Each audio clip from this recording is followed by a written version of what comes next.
Welcome back everyone to A1 Diaries. Stage 5 down at Teesport docks. As you can see, there's lots of things changed. We've got a new area here that we've dug out, and we're just laying some recycled asphalt in there now.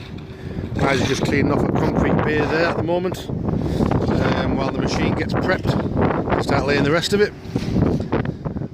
Other areas that we've been taking care of, this area here is going to be laid with sub base as well.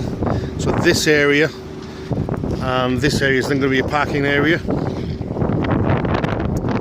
We've also installed a steel anchor point for the steel buildings to go on for the office block. As you can see, the fencing is now up, the concrete pad's finished. So there's a lot of change from stage 1. If you'd like to look at the stage, exactly how it's changed.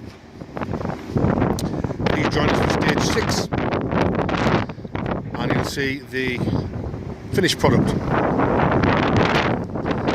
There's a 360 of the area. So thanks very much for joining us. Please click the link buttons below if you want to see more of our videos, and we'll see you next time.